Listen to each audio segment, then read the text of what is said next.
Hi, and welcome to this episode of John's Motorcycle Rescue and Review. Today I am super stoked to be doing a ride review on Honda's 996 SuperHawk. That is the VTR1000F, or Firestorm as it's called in Europe. In this review I'll be giving a little bit of the history of the VTR1000F, and I'll also give some specs on the bike, and then I'm going to take this bike out on the road to see how it rides, so stay tuned for that. If you're like me and you like classic bikes from the 70s, 80s, and 90s, please like and subscribe. I feature lots of great classic bike content on this channel. Honda's SuperHawk debuted in 1997. The mid to late 90s were a great time in motorcycling, and at the time the L-twin or 90-degree V-twin was becoming a very popular motorcycle engine choice. And that was really largely due to the success of the Ducati race bikes that were winning championships at the time. And in kind of a surprise twist, both Honda and Suzuki designed and released 90-degree V-twin sport bikes in 1997. I'm not sure if there was a little bit of corporate espionage going on at the time or what, but I find that very interesting. And the two bikes have been rivals really ever since then. Looking at the specs of the bike, the SuperHawk features a 996cc 90-degree V-twin. It is liquid cooled. It has 4 valves per cylinder. The engine is fed by 2 huge 48mm carburetors. It features a slick shifting 6-speed transmission and chain final drive. The frame on the VTR is an aluminum unit, and it actually uses the engine as a stressed member. And one of the unique things about the Honda at the time was the engine also served as a pivot for the rear swing arm. Up front, the SuperHawk featured conventional front forks. They had rebound damping adjustment and spring preload adjustment on those. Out back, it featured a single shock, and that also had the spring preload and rebound damping adjustment on that. The brakes on the VTR were large dual disc brakes up front, and it had 4 piston calipers acting on those. Out back, it had a smaller disc brake that was acted on by a single piston caliper. The original bike had a very small 4.3 gallon gas tank, and on later bikes that was enlarged to just around 5 gallons of gas, which really improved the range on the SuperHawk, especially because it could be quite thirsty with a 48mm carbs. Wet weight on the SuperHawk was right around 475 pounds, and one of the unique features on the SuperHawk was the side-mounted radiators. That allowed the engine to be placed further forward in the frame, and it helped with the weight distribution on the bike. And the twin radiator setup is very similar to the VTR1000 that I reviewed recently on this channel. And if you want to see that review, you can click the link above. Performance-wise, the SuperHawk had 103 horsepower at the rear wheel and 66 foot-pounds of torque. It clocked off an 11-second quarter-mile time at 124 miles an hour, and the top speed on the SuperHawk was 155 miles an hour. All right, enough talk. What is the SuperHawk like out on the road? I'm going to gear up. I'll bring the camera along. Let's find out together. Let's ride.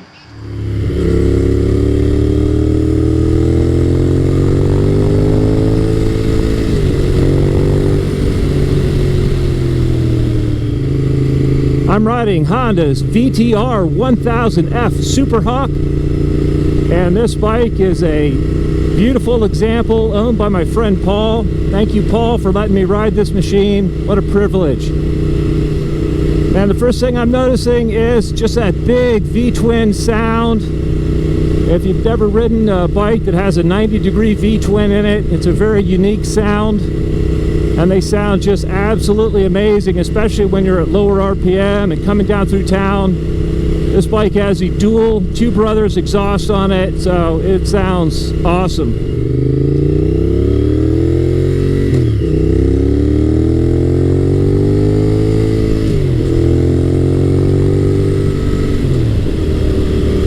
Oh yeah.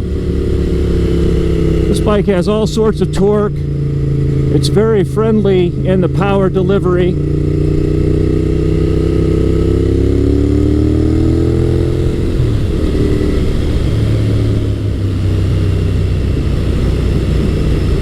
It's another beautiful day here in Pennsylvania, and it's in the mid-50s, which is awesome weather for February.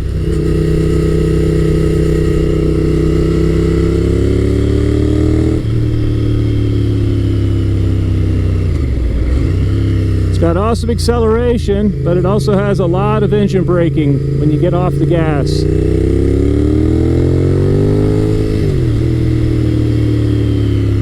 Oh yeah.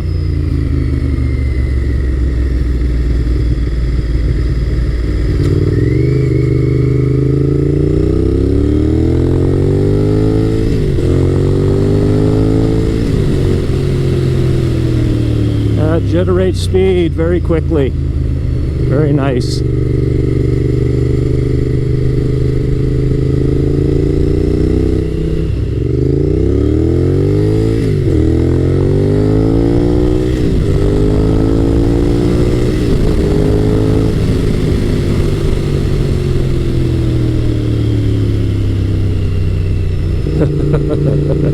Oh yeah.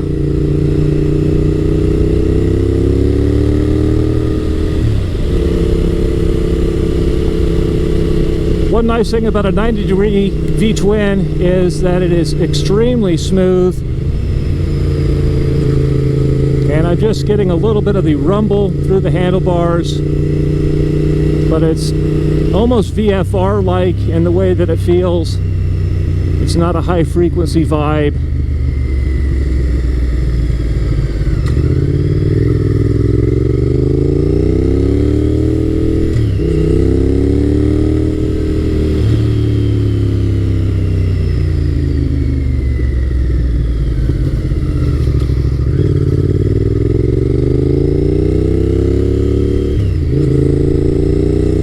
And I'm not sure if it's a little bit of the tire wear or what, but it's a little bit, I feel like I'm having to kind of hold it down in the corners and fight to keep it in the corners on the front end of the bike a little bit.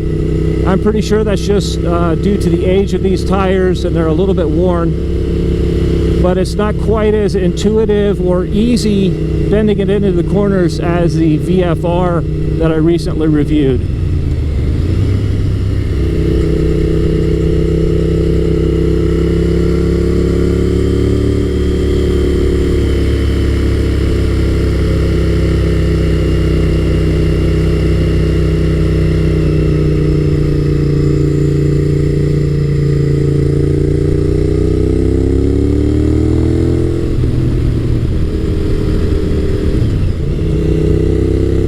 But all is forgiven as soon as you open up that throttle and just experience the torque coming out of the corners.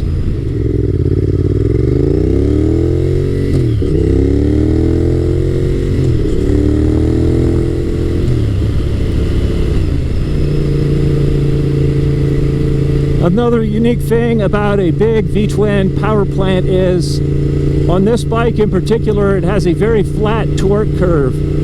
And so it has kind of an instant rush of torque when you open the throttle, but then the power doesn't seem to get bigger and bigger and bigger as the revs rise. It just stays at a very strong pull. And so it's a different experience than, say, riding a four-cylinder bike with a power band that peaks higher up in the rev range. This thing just has a very flat torque curve and just a constant pull as it goes up through the rev range. And bikes that are torquey are actually pretty easy to ride in the corners. They're not so shifting intensive and RPM intensive, and they're a lot more forgiving if you're going to be lazy with your shifting, or if you don't get the gear just right coming out of a corner. It really doesn't matter.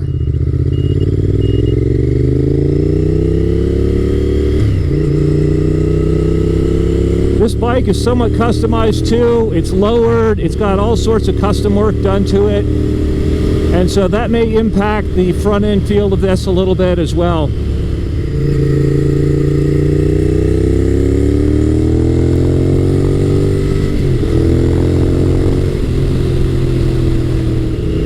The seating position on the SuperHawk is not super radical. The handlebars are up above the top triple tree, but it's still a little bit of a reach to the bars, and I'm feeling it.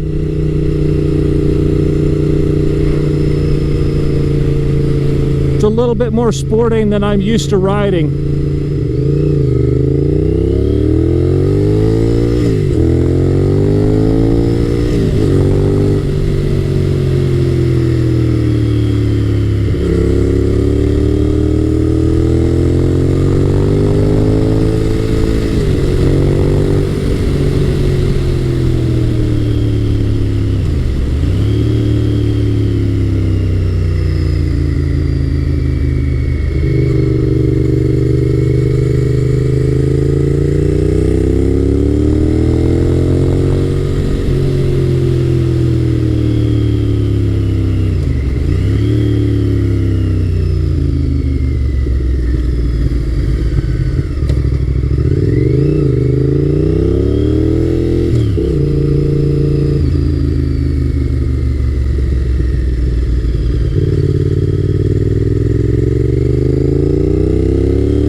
nice.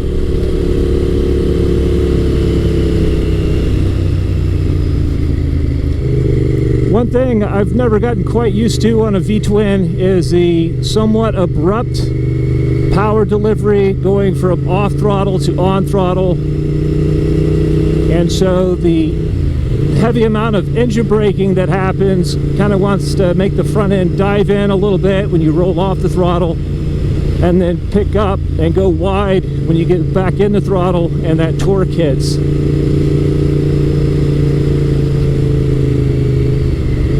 And for whatever reason, I have an easier time personally going a little bit quicker on a 4-cylinder.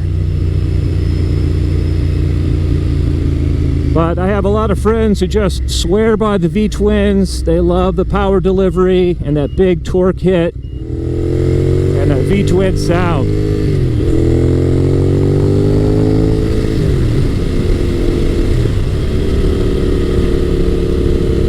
That's addictive. So nice. All right, man, what a lot of fun. It is so cool to get to ride this bike and to experience it again. I have ridden one of these previously, and they're just a really, really neat machine. And you just have to love that flat V-twin power as it powers out of the corners. It's got a very linear torque curve, very flat torque curve, and it just pulls hard from low RPM all the way up to redline. This SuperHawk has a whole lot of modifications done to it. I think it looks really good with the lower fairing that's on it and the little tail cowl here. And even the double bubble windscreen is a neat item, and some of the polished items. It sounds so good with these Two Brothers exhausts on it, and it's just hard to beat that big V-twin sound. Handling wise, personally, I have a little bit of difficulty riding the V-twins quickly. When you get on the gas, it really pulls instantly very hard. And then when you get back off the gas, coming into a corner, it really wants to decelerate hard with the engine braking. It takes me time to adjust to these and to kind of smooth my riding style out such that I can really go quickly on them. I've owned several of the other V-twin models, including the RC51 and the TL1000 S and R versions. And the SuperHawk is probably the easiest bike of those 4 bikes to ride on the street and to live with long term and to ride for longer distances. It has a little bit less radical seating position, the handlebars are higher, and to me it's just a little bit easier in the corner transitions. It's a little bit smoother on the throttle take up. It's not the fastest one around the racetrack, but it is definitely the friendliest of the V-twins of that era. And friendly equals fast on the road. I really like the slick shifting transmission on this bike. The brakes were very good. I love the sound. And really, if you're a fan of the big V-twin sport bikes, this is such a cool machine to ride. A lot of my friends that have them, they swear by the big V-twins. They absolutely love them. And it's for all of those reasons that I mentioned. It's for that very abrupt on and off throttle. It makes them feel very exciting to ride. If you're into riding the wheelies, these bikes are also very easy to wheelie. And really, all you have to do is snap your wrist and you can just bring the front end right up on these. Very cool. All right. I'd love to know what you guys think. If any of you out there are VTR1000F fans, please let me know in the comment section below. As always, I hope you found this video entertaining and informative, and until next time, enjoy the ride.